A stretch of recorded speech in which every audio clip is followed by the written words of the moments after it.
দিনক্ষণ সময় অসময়ে স্থানকাল বোঝেন না, আমাকে কাছে ফেলে উন্মাদের মতো করেন সর্বক্ষণ। আবার জনসম্মুখে বউ পরিচয় দিতে এত সমস্যা। আজকে রাতে কাছে আসলে আপনার একদিন কি আমার একদিন। এসেই দেখুন না কাছে। বিছানা থেকে ধাক্কা দিয়ে যদি ফেলে না দিয়েছি, তবে আমার নামও রেহেনুমা আশা তিতির না। যত সব ফালতু লোক। দাঁতে দাঁত পিষে মনে মনে কথাগুলো আওড়ালো তিতির। ইচ্ছে তো হচ্ছে লোকটার শার্টের কলার চেপে সবার সামনে শাসিয়ে কথাগুলো বলতে আসতে, তবে বর্তমান সেটা করা যাচ্ছে না। সম্মান বলে তো একটা জিনিস আছে নাকি? দেওয়ানবাড়ির মেয়ে, বর্তমান বড় বউ, সে স্বামীকে জনসম্মুখে মারধর করছে, বিষয়টা খারাপ লাগে। তবে ওনার মতো লোকের বউয়ের হাতে সকাল বিকেল পিটুনি খাওয়াই উচিত। একা একা কথাগুলো আউড়িয়ে যাচ্ছে তিতির। অস্বস্তিকর পরিস্থিতিতে একটা সঙ্গের মতো এসে বসে আছে সে। সেই আসার পর থেকে নিজে দিব্যি আড্ডায় মেতেছে। গোল একটা টেবিলে বসা তারা। পুরো আয়োজনে ছেলে মেয়েদের বসার জায়গা আলাদা করা হয়েছে। ঠিক আলাদা করা হয়নি, অটোমেটিক আলাদা হয়ে গিয়েছে আর কি। তিতির আর নিশি বসা অনিমা আর ঋতুর সাথে। ওদের আরও কয়েকজন মেয়ে বান্ধবী আছে একসাথে। সবাই টুকটাক গল্প করছে, তবে ঘুরে ফিরে সবার আগ্রহ যে ঈশানে গিয়ে আটকে আছে সেটা টের পেয়ে গেছে তিতির। যে কোনো মেয়ের সাথে গল্প কোথা থেকে শুরু হলো সেটা ম্যাটার নয়, তবে সে আলোচনা শেষ হয় ঈশানের লাভ লাইফ নিয়ে।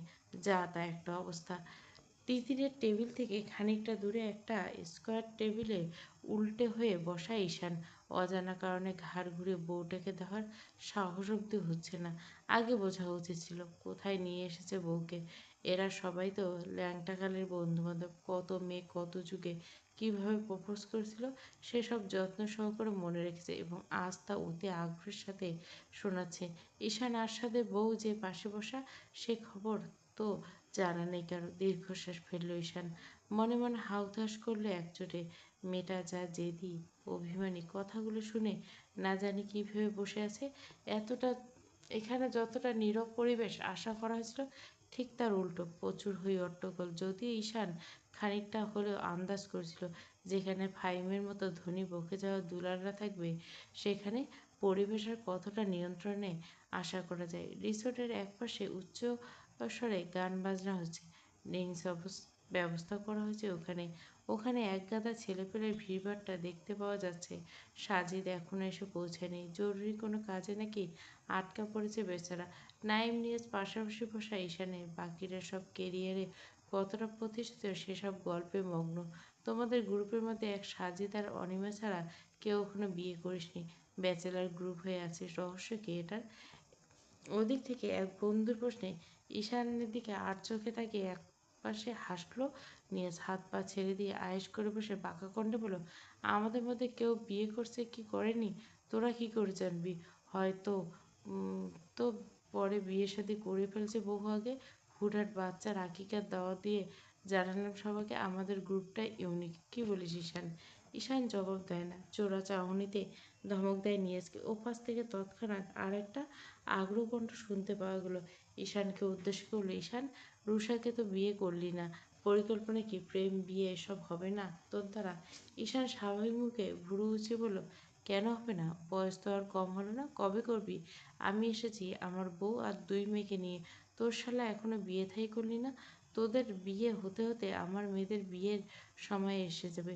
অট্টহাসিতে ফেটে পড়ল সকলে। বলা বাহুল্য ঈশানও আসছে।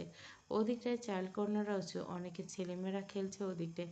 ঈশান এক নজর ওদিকে তাকালো। সময় কত দ্রুত পার হয়ে গেছে।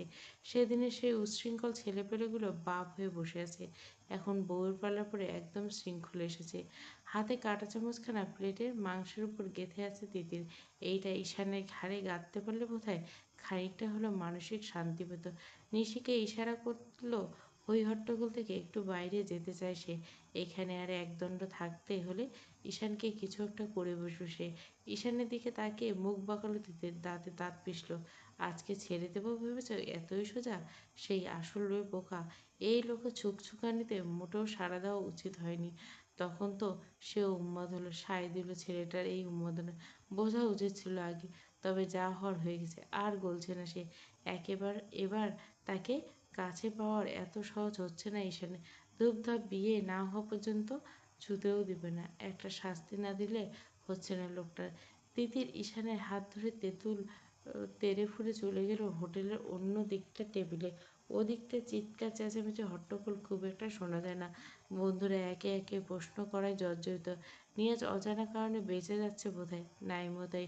সবার কি ঈশানকে নিয়ে এতই আগ্রহ? বাকি কারো সম্ভবত জিজ্ঞাসা করার কথা মনেই থাকছে না কারোই। নিয়াজের বিষয়টা অবশ্য অন্য। ঈশান বাদে বাকি সবার জানাশোনা আছে নিশির বিষয়ে। নিয়াজ আর নিশির সম্পর্কের বিষয়টা অবগত প্রায় সবাই। আর নিশি যে ঈশানের বোন এটা ভুললে চলবে না। সুতরাং অকাল বন্ধুর প্রাণ যাক, এটা কেউ চাচ্ছে না। বন্ধু মুখ বন্ধ করে বন্ধুর এতটুকু উপকার তো করতেই পারি। পুনরায় কেউ একজন একই জাতীয় প্রশ্ন করার সঙ্গে সঙ্গে ঈশান হাতের জুসের গ্লাসটা রাউন্ড ঘোরাতে ঘোরাতে বলল, প্রেম ভালোবাসা আমার হবে না মানে কি? আমি কি মানুষ নেই? পুরুষ মানুষ আমি, আমারও ফিলিংস আছে। তা আছে, একটু বেশি আছে। আমাদের সব্বার থেকে ডাবল রোমান্টিক তুই। এদিক সব দিক থেকে এহিম হবে, মানে অতি পারফেক্ট। তোর বউ কেমন হবে সেটা জানার জন্য মরিয়া আমরা সবাই। বিশ্বাস কর, রুষাকে দেখে ভাবতাম মেয়েটা সব ঠিকঠাক, কিন্তু তবুও তোর সাথে যায় না। তোর যা পার্সোনালিটি, রুষা উল্টো। ডোন্ট মাইন্ড, মেয়েদের অসম্মান করে বলছি না, তবুও রুষা ছ্যাঁচড়া লাগতো। তুই যে কখনো ভালো টালো বাসিস নি ওকে সেটা আমরা বুঝতাম। পুরুষ মানুষ আমরা, আরেকজন পুরুষের মন নজর বোঝা উচিত। রুষা তো কত সিডিউস করতে চেয়েছে, তখন শুনলাম তোদের সম্পর্ক চলমান, তবুও কোনোদিন স্পষ্ট করতে দেখিনি তোকে। আই মিন দেখে মনে হয়নি ওর প্রতি তোর কোনো চাহিদা আছে। ঈশান মৃদু হাসলো যেন। বাকিরা সেসব খেয়াল করলো কিনা বোঝা গেল না। তবে তার দুই বন্ধু গভীর দৃষ্টি তাকিয়ে আছে কিনা তাদের নজরে এড়ালো না মোটেই। ঈশান আচমকা যেন এক বিস্ফোরণ ঘটিয়ে ফেলল। জুসের গ্লাসে চুমুক দিতে দিতে নির্বিকার কণ্ঠে বলে উঠল, প্রেম আসবে না কেন জীবনে? সঠিক নারী পেলে প্রেম, ভালোবাসা, চাহিদা সব কাজ করে একসাথে। আমিও তার ব্যতিক্রম নেই। আমারও মনে প্রেম আছে, ভালোবাসা আছে, সেই নারীর গভীরে ছুঁয়ে দেওয়ার চাহিদা আছে। Yes, I am in love. থমকালো টেবিলে উপস্থিত সকলে। ঈশান মাত্র একদমে সে কথাগুলো বলে গেল। আদৌ তারা শুনল কিনা এসব, নাকি ভুল শুনল? প্রেম টেম নিয়ে গড়াগড়ি, এতগুলো কথা বলে দেওয়া পাত্র ঈশান আসাদ, মানা যায় এটা? কেউ একজন চেঁচিয়ে বলল, আশ্চর্য তাই, হোয়াট দ্য হেল, মেয়েটা কে দেখাবি না? বাকিরা বড় বড় করে তাকিয়ে আছে ঈশানের পরবর্তী কথাগুলো শোনার জন্য। রুষার সাথে যতদিন কাহিনী চলতো বলেছে, কখনো ঈশানকে নিয়ে মুখ থেকে সেটা পজিটিভ রেসপন্স করতে শোনা যায়নি। যা শুনতো সবই রুষার মুখ থেকে। আচমকা আজকে ঈশান নিজ মুখে এ ধরনের শোনামাত্র উপস্থিত জনতার মাঝে আগ্রহের সীমা রইল না যেন। আর একজন অতি ব্যস্ততায় চেঁচিয়ে উঠে এল এক প্রকার, ভাগ্যবতীটা কে ভাই? ঈশান নির্বিকার, হাতের গ্লাস এখনো শূন্য ঘোরাচ্ছে রাউন্ডে। ভাবলেছেন জবাব দিল, আমার বউ। সবার দম আটকে থাকা অবস্থায় যেন শিথিল হলো, আবার দীর্ঘশ্বাস ফেললো জনে জনে। তারা আরও কোথাও ভেবেছিল দেওয়ান সাহেব সত্যি প্রেমে পড়েছে, কিন্তু এ তো শুধু মজা নিল তাদের সাথে। নিজেদের হাতে ফোনটা এর মধ্যে রেকর্ড হয়েছে। অনিমা, তিথি আর নিশি নিয়ে ওদিকটায় বসেছে। দেওয়ান সাহেবের এই অসম্ভব স্বীকারোক্তি তার বউ মিস করে যাবে, এটা কেমন হয়? একজন হতাশ কণ্ঠে বলে, দোষ, আমরা আরও ভাবলাম সত্যি প্রেমের কথা বলছিস। ঈশান নির্বিকার মুখে উত্তর দিল, সত্যি। সে তো বউকে সবাই ভালোবাসে বাসবে। এখনকার কথা বল, গার্লফ্রেন্ড? হুদা লাকি গার্ল। কিসের গার্লফ্রেন্ড? বললাম তো আমার বউ। এখন প্রেম করা বয়স নাকি, নাকি বিয়ের? হাই স্কুলে কলেজ ছেলেপেলেরা প্রেম করে আজকাল। কথাটা বলে ঈশান তাকালো নিয়ে যান নাইমের দিকে। গলার স্বর স্বাভাবিক রেখে জিজ্ঞাসা করেন বলে, এই বয়সে কি আর প্রেমিকা নিয়ে ঘোরার, বউ নিয়ে ঘোরার? সত্যিকারের পুরুষ মানুষের প্রেমিকা নয় বউ থেকে, তাই না নিয়াজ? চোখের সীমানা অবধি ঢেকে রাখা কালো কাপড়টা আলতো করে ঠেলে উপরের দিকে তুলল রাহাত। এত তীক্ষ্ণ গান বাজনা কোনো জন্মই পছন্দ ছিল না তার। অসহ্য লাগছে এক প্রকার, মাথা যন্ত্রণা করছে। সেই কখন থেকে এসে বসে আছে সে।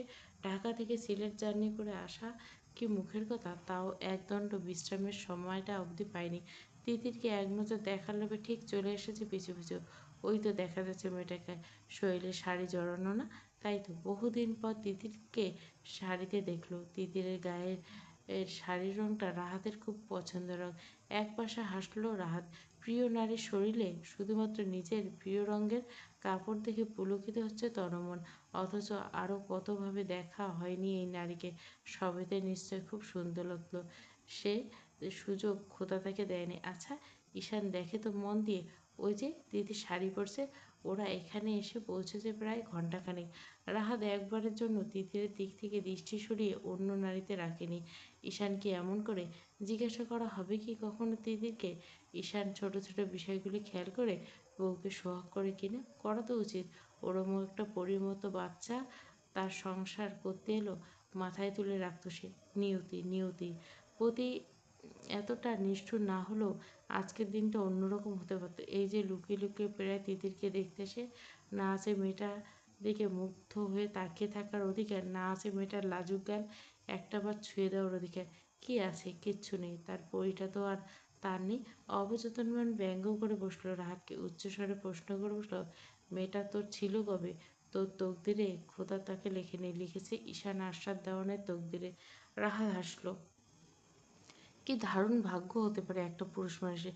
ঈশানকে দেখুন, কেউ তার দীর্ঘ 6 বছরের ভালোবাসা, চোখের সামনে ছোট্ট তিতির, এক কিশোরী তিতির, অতঃপর যুবতী, সবভাবে দেখেছে রাহাত। ভালোবাসি না বলেও সবভাবে আগলে রেখেছে মেয়েটাকে।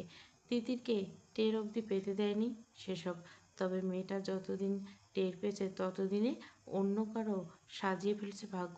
রাহাতের ভাগ্যে হালালভাবে তিতিরকে কখনো ছিল কিনা জানা যাবে না।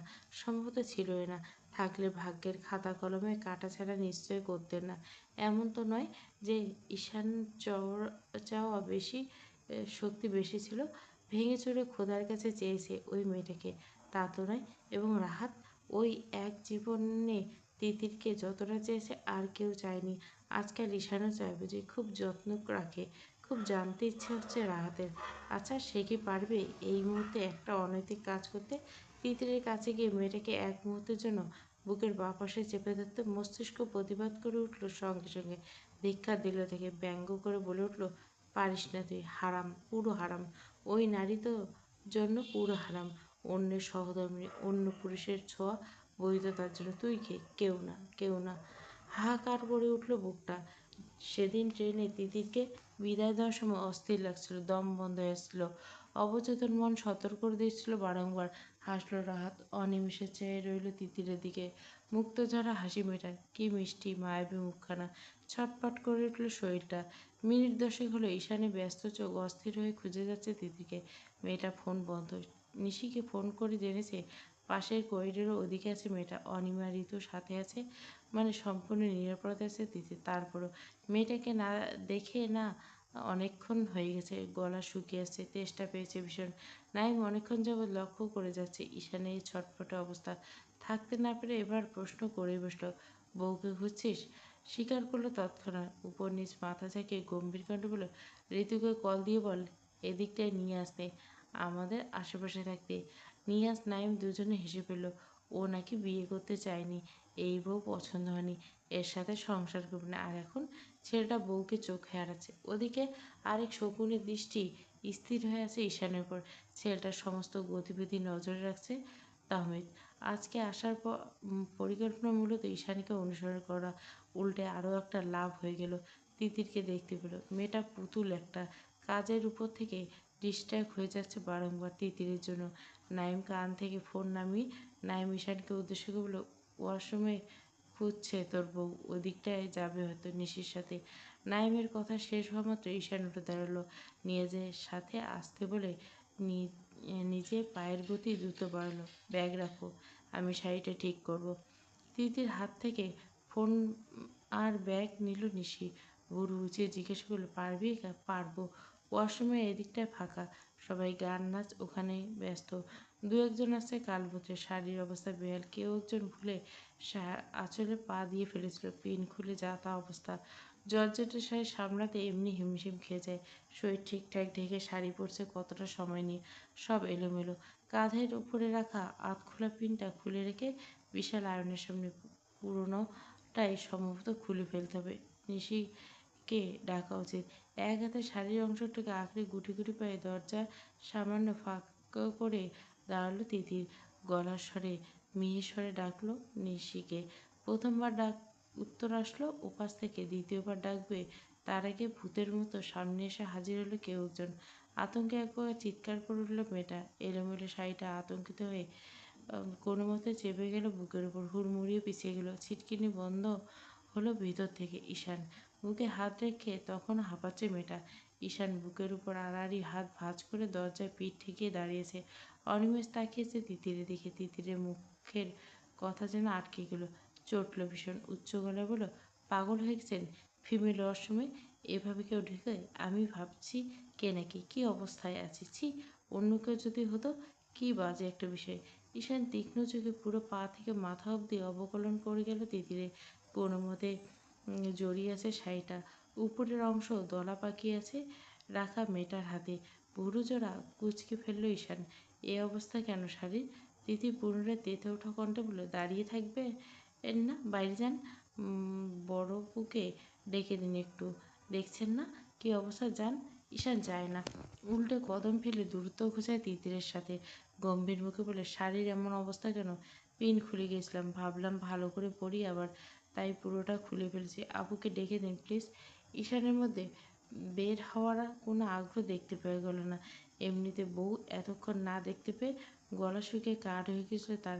তার মধ্যে মেয়েটা এমন এলোমেলো অবস্থা থেকে তৃষ্ণাটা দ্বিগুণ হলো যেন। শাড়ি খামচে ধরে থাকা তিতিরের হাতে নিজের শীতল হাত ছুঁয়ে দিল। এনার্জি পাচ্ছি না শরীরে, এনার্জি সাপ্লাই কর, খারাপ লাগছে আমার। এলোমেলো শাড়ির আঁচল কোনো মতে শরীরে জড়িয়ে তিতির খানিকটা চিন্তিত স্বর, কেন খারাপ লাগছে? খাননি এখনো, কি সমস্যা? ঈশান চোখে এসে খানিকটা তিতিরের ঠোঁটের কাছে নিজের ঠোঁট এগিয়ে এনে আজকে সে বলে, তোকে এলোমেলো অবস্থায় দেখলে আর একটু এলোমেলো করতে মন চায়। টায়ার্ড আমি, সারাদিন না খেয়েছি, শরীর চলছে কোনো মতে, কিন্তু মনের অবস্থা বেহাল। সমাধান একটাই, তুই। তিতির এতক্ষণ বোধগম্য হলে ঈশানের কথা। ছিটকে সে পিছিয়ে যাবে তার উপায় নেই। দেওয়াল পিঠ ঠেকালো, প্রায় ব্যাকলেস উন্মুক্ত অংশ দেওয়ালে স্পর্শ করতে শিউরে উঠল মেয়েটা। ঠোঁট কামড়ে হড়বড়িয়ে বলল, পাগলামি করার জায়গা পান না তাই না? এটা অসভ্যতামি করা যাবে? দয়া করে বের হন, যে কোনো সময় যে কেউ চলে আসতে পারে। কি একটা অবস্থায় আছে বলুন। ঈশান শক্ত হাতে তিতিরের শাড়ি আলগা, অন্য হাতে বসল বিশাল আয়নার সামনে। ওই জায়গাটুকুতে মেয়েটার শুকনো মুখ রক্তশূন্য হয়ে জোগাড়, বুকের ভিতর ড্রাম বাজতে শুরু করে দিছে। ঈশানের এই দৃষ্টি সেই সর্বনাশা দৃষ্টি। এটার সাথে 2 রাত পরিচিত হয়েছে সে।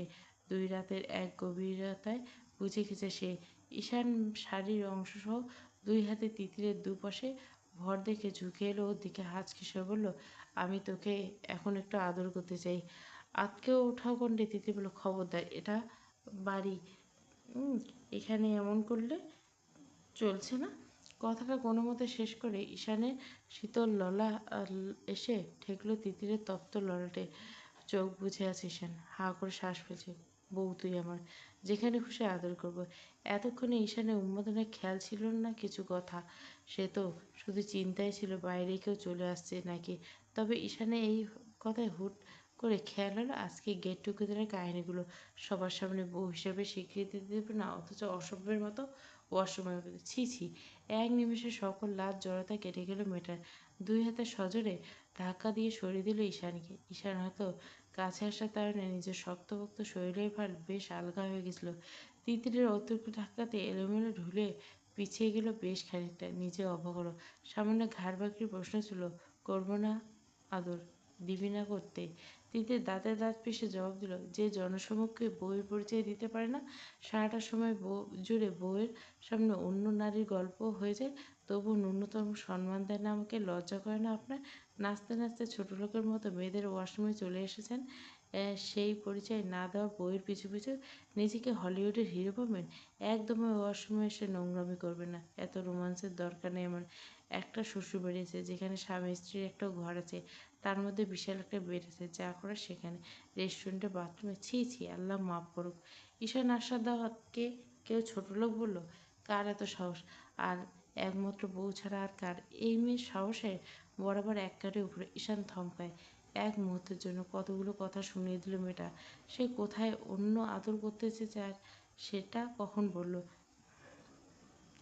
এতটা ভাবিনি। বাঁকা আসলো ঈশান, বাঁকা কণ্ঠ বলল, যে আদর কথা ভেবেছিস ওটার কথা তো ভাবিনি। মনে করিয়ে এগিয়ে ভালোই করলি, মুড এসে গিয়েছে। বিরক্তিতে মুখ বাঁকায় তিতির। সে করলো অপমান, সেসব গায়ের নামেকে এই কথাটা কানে গিয়েছে অসভ্যের। আমি আরও অনেক কথা বলছি, সেসব কানে না নিয়ে আমাকে স্পর্শ করলে আমি চিৎকার করে লোকজন ডাকবো। হেসে ফেললো ঈশান। বউ তুই আমার? কবে? কখন থেকে? ঈশান পুনরায় দূরত্ব গুছিয়ে হেসে বলল, কবুল বলেছি যেদিন থেকে।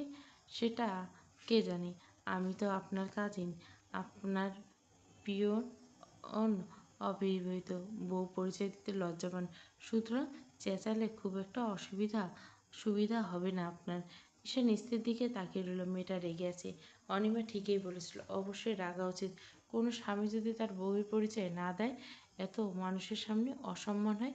তিতির যদি কখনো এমন করে, ঈশান সহ্য করবে? মোটেও না, ভাঙচুর করে ফেলবে। কিন্তু কি করে বোঝাবে তার ভয়টা কোনখানে? ঈশান আদ্র কণ্ঠে হুট করে বলে বসল, আই এম সরি। কেন? আমি চেয়েছিলাম সবাইকে জানাতে। কি জানাবে? তুই আমার কে? জানানোর কেসে আপনি চান না। শুরু থেকে খেয়াল করে এসেছি। আপনার অজুহাত দেখতে দেখতে আমি ক্লান্ত। সব মানি আপনার, শেষমেশ সব কথায় ডেকে। আমি কে? সামান্য পরিচয় দিতে এত লজ্জা? ঈশানের বুকটা কেঁপে উঠল। সে বিয়ে করছে, এটা জানার উপায় বন্ধ তার। একে তো কিছু একটা, আর পারমিশন লাগবে, তার উপরে আগাছাগুলো পিছু ছাড়ে না। আজকে তো ওই তাহমিদের উদ্দেশ্য না জানতে পারলে কি করে বুঝবে? শতভাগ নিশ্চিত তারপর পিছু নিয়েছে। যদি তাই হয় তবে তার সম্পর্কে সব তথ্য সংগ্রহ করে পড়ে লেগেছে। ছেলেটা পুলিশের তখবর অফিসার, র্যাঙ্কিংয়ে সাজিয়ে রাখে। ঈশান বিবাহিত, এটা জানাজানি হলে ঈশানের ভাবনা ইতি টানে। নরম অথচ অপরাধী কণ্ঠে বলে ওঠে, তোমাকে বলেছিলাম আমার লাইফস্টাইলের সমস্যা আছে। আমি মানুষটার সমস্যা হয়ে দাঁড়াবো তোর জন্য। এমন অনেক কিছু আছে যা তুই এখন যখন জানবি, আমি ঠিক তক্ষুনি সেটা দিতে পারবো না। আমার একটু হলে সময় লাগবে। আমার পরিস্থিতি অন্যরকম তিতির। বলিনি বল? হ্যাঁ, মেনেও নিছি। You have your reason. যান এখন, আপুকে ডেকে দিন, শাড়ি ধরতে হবে। আমি সাহায্য করি। নিশে ওদিকটা রেখে এসেছি, ডাকতে গেলে অন্য কেউ চলে যাবে। আসুক, তবু আপনি যান। রাগ হচ্ছে আমার আপনাকে দেখলে। কী করলে রাগ ভাঙবে সেটাই করব। সবার সামনে আমার স্ত্রী মর্যাদা দিলে। তিতির এক পলক তাকালো ঈশান দিকে। রাগ হয়েছে মানে? সে কি অবুঝ নাকি? ঈশানকে সে চেনে। মানুষটা যাই করেছে তার কোনো গুরুতর কারণ অবশ্যই আছে। সব দিক থেকে হেফাজত রাখতে গিয়ে ঈশান চাইলে যখন তখন যে কোনো কিছু করতে বা জানাতে পারে। সে তা জানে, বোঝে। ঈশানের অসুবিধা হবে এমন কোনো কাজ সে কখনো করতে দেবে না ঈশানকে। গম্ভীর করে বলল, যা হওয়ার তো হয়েছে, ওটার টপিক তুলবে না। ভালো লাগছে না।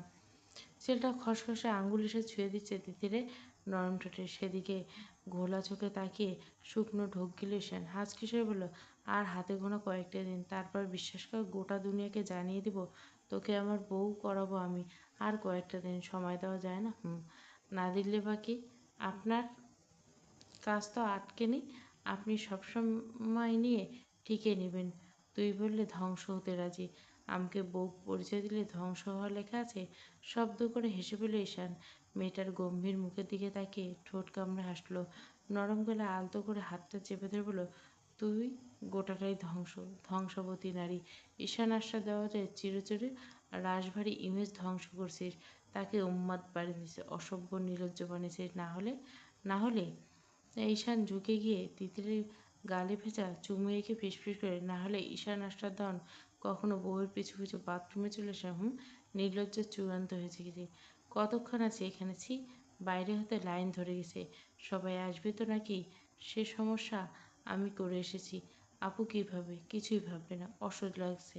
আদর দেই? না দেই না বলছি তো। বেশ, কিছু করবো না, চুমু খাবো, জেন্টাল থাকবো।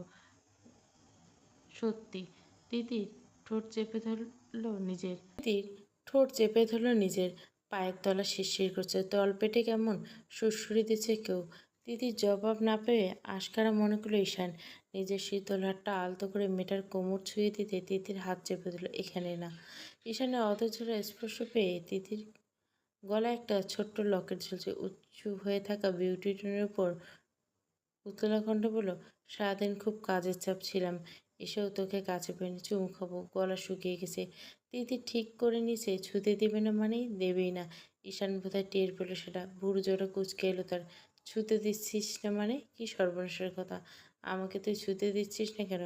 স্বামী ডাকলে আসতে হয় তিতির, অন্য কিছু করবো না, আয়। মাথা নষ্ট আপনার, এটা ওয়াশরুম, এটা রেস্টুরেন্টের ওয়াশরুম তো। বাড়ি গিয়ে রাগ ভাঙাতে গেলে রেগে অ্যাটম বোম হয়ে যাবি ততক্ষণে। এক্ষুনি রাগটুকু শুষে নেওয়া আমার কর্তব্য, না হলে তখন আমার বউয়ের উপোস রাখার পায়তারা জুড়বি। বউকে আদর করবো একটু, খোলা ময়দানে কেন নয়? আদর তো আদর, জেন্টাল থাকবো কসম। আগে শাড়ি পরতে সাহায্য করে দেব অনেকক্ষণ। তিতির লাজুক মুখে অন্যদিকে মুখ ঘুরিয়ে আহ, মুখ টিপে হাসলো মিহিকণ্ঠ বলে, আচ্ছা। রাতের ডিনার করা শেষ হয়ে গেছে সবার। একই টেবিলে বসেছে ঈশান তিতিররা।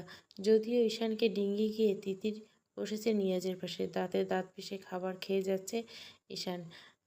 মেয়েটা তখন ওয়াশরুমে তার থেকে শাড়ি পরে নিয়ে ঠিক কায়দা করে বের হয়ে এসেছে। চুমু কেন, তাকে ছুতে পর্যন্ত দেয়নি। মেয়েটা এত চতুর ভাবা যায়? ফাহিমের অবাধ্য দৃষ্টি ঘোরাফেরা করছে এখনকার মেয়েগুলোর দিকে। কখনো নিশি, কখনো ঋতু বা অন্য মেয়েদের দেখে যাচ্ছে অশ্লীল দৃষ্টিতে। তবে বেহায়া নজর আটকে যাচ্ছে ঈশানের ওই ছোট্ট বোনটা দিকে। আজকে প্রথম দেখছে, এতগুলো বছর এখানকার কলেজে পড়াশোনা করছে, তার আগে হাই স্কুল। কই কখনো তো চোখে পড়েনি এই মেয়েটা। আফসোস হচ্ছে, যাকে বলা হৃদয় থমকানো সুন্দরী মেয়ে। নেশা চড়েছে ফাহিমের, উগ্র বেপরোয়া বরাবর সে। আজকে এত এত মেয়েদের দেখে খানিকটা বেশি হয়ে গেছে। ঈশান হাত ধুয়ে এসে বসে আছে। নিশি আর তিতির খাওয়া দাওয়া শেষ হলে বাড়ি ফিরবে, আর দেরি করা উচিত হবে না। বেশ রাত হলো। রাইসুল দেহান এর মাঝে ফোন করে ফিরতে বলছেন। গাছ বাজনার আওয়াজ আর বেশ ধীরে চলছে। খাওয়া দাওয়ার পর্ব মিটলে আরেক দফা হই হুল্লোড় হয়ে যাবে। ফোনের ভাইব্রেট, তিতির থেকে দৃষ্টি সরল ঈশান। অমিতের ফোন। এখানে কথা বলা যাবে না শান্তিতে। ঈশান উঠে যেতে ফাইম নড়েচড়ে বসলো। ঈশানের সামনে ওর বোনদের দিকে তাকানো রিস্ক। মাতাল বেচারা খেয়াল হলো না এখন সে যা করতে চাচ্ছে তার প্রতিক্রিয়া কী হতে পারে। কে কীভাবে টের পেল? সে তো হুঁশে নেই। ফাইম ঢুল দিতে সর্বপ্রথম এসে ঝুঁকলো অন্য কিছু মেয়েদের দিকে। সবাই কারো না কারো গেস্ট হয়ে এসেছে প্রায়। নিয়াজ নাইম বন্ধুদের থেকে বিদায় নিতে চলল। সাজিদ আসে না যেহেতু, আর ঈশান চলে যাবে, তারাও থাকতে চাচ্ছে না। নিশি সবে তিতিরকে নিয়ে সামান্য মজা নিচ্ছে, শাড়ি ঠিক করে দেওয়ালটা বিষয়টা নিয়ে। আচমকা শাড়ির আঁচড়ে টান পড়লে পিছন ফিরে চমকে তাকালো তিতির। ফাহিম সেটা প্রায় ঘেঁষে এসে দাঁড়িয়েছে তার পিঠে। তিতির ঝট করে চেয়ার ছেড়ে উঠে দাঁড়ালো। তখন থেকে দেখছিল লোকটা ক্রমাগত মদ খেয়ে যাচ্ছে, ভক ভক করে গন্ধ উঠছে থেকে। তিতির যথাসম্ভব নরম করে, কিছু বলবেন ভাইয়া? ফাহিমের মুখ টকটকে লাল, ওভারডোজ হয়ে গেছে, পুরো বেহেড হয়ে আছে। জয়নগলা বলল, you are so hot girl, so hot. শাড়ির আঁচলটা ওভাবে ছেড়ে দিয়ে রেখেছো কেন? একটু এই যে একটু কাঁধের উপর তুলে দাও তোমার পাতলি কোমরটা, আমি একটু দেখতে চাই। একটু দেখাবে? আঙুলের ইশারায় একটু বুঝে যাচ্ছে ছেলেটা। বেশিরভাগ ছেলেরাই অন্য পাশে বিদায় নিতে ব্যস্ত। তিতিরের সাথে ফাহিমের এই অসভ্যতার সাক্ষী তারা কেউ হতে পারল না। তবে একটা ছেলে দেখলো বুঝি, ঝড়ের বেগে ছুটে এলো, দু হাতে ফাহিমকে জড়িয়ে পিছনে নিয়ে যেতে উদ্যত হলো। নিশি এসে জড়িয়ে ধরছে বোনকে। অনিমা, ঋতু এগিয়ে এসছে, ওরা হাত ধুয়ে আটকেছে। মাতারা শক্তি অন্যরকম। ফাহিম ঝটকা দিয়ে সরিয়ে দিল ছেলেটাকে। এলোমেলো ভঙ্গিতে এগিয়ে এসে তিতিরের কোমর স্পর্শ করবে তার আগে সজোরে থাপ্পড় পড়লো ফাহিমের গেলে। চোখ অন্ধকার লাগলো ছেলেটা, পিছিয়ে গেল, ঢলে পড়লো বিশাল শৈলে। ফর্সা গালটায় 5 আঙুলের ছাপ স্পষ্ট ফুটে হয়েছে। মিউজিক বন্ধ হয়ে গেছে। ফাহিমের কীর্তি ইতিমধ্যে 5 কান হয়েছে। নিয়াম নাইস ছুটে আসতেই ফাহিমের অন্য গালে আরও থাপ্পড় পড়লো। বেচারা এবার বুঝি পড়ে যাবে। তিতির দাঁতে দাঁত পিষে চিবিয়ে চিবিয়ে বলল, হট না? আমার ছোঁয়া হট, পুড়িয়ে দিলাম তো? খুব ভালো লাগছে। তিতির থাপ্পড়ে হতভম্ব উপস্থিত সকলে। বুঝতে সময় লাগলো না এক মুহূর্ত। ফাহিমকে থাপ্পড় মারল ঈশানের বোন। নিয়াজ নাইম কিছু বলতে যাবে তার আগে ফাহিম হুমড়ি খেয়ে বলল, কুত্তার বাছা, কলিজা এত বড় তোর? ঈশান তিতিরের এবার বোধহয় নরম হলো খানিকটা। আটকে রাখা শ্বাস আসলো, হাত জ্বলে যাচ্ছে, এতটা জোরে চড় মেরেছে। ফাহিমের হাঁটুর উপর পা দিয়ে পিষে ধরল ঈশান। মাতাল ছেলেটা নড়তে অবধি পারল না। কেউ একজন ব্যস্ত হয়ে এগিয়ে এলো ঈশানকে বাঁধাতে।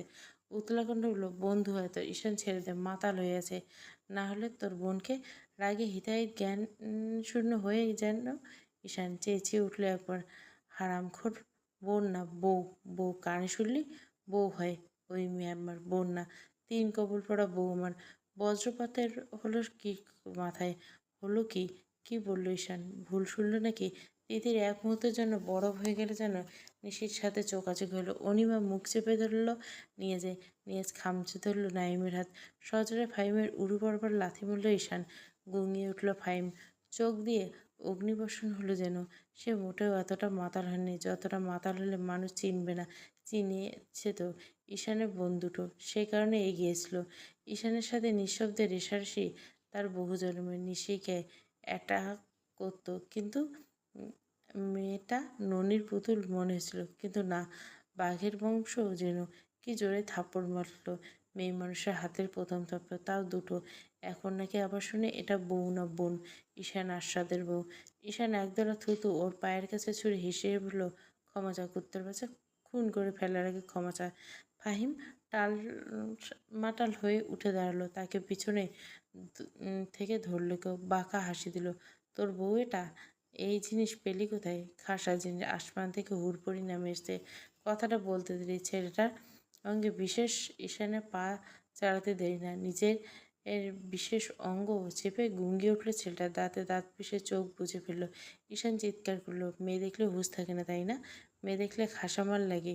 তোর মাল কেটে হাতে ধরিয়ে দেবো। সারা জীবন হাততালি দিয়ে পথে পথে চলবি। এটা কে? হ্যাঁ, জানতে চাস? বউ, বিয়ে করবো। সবাই কান খুলে শুনল।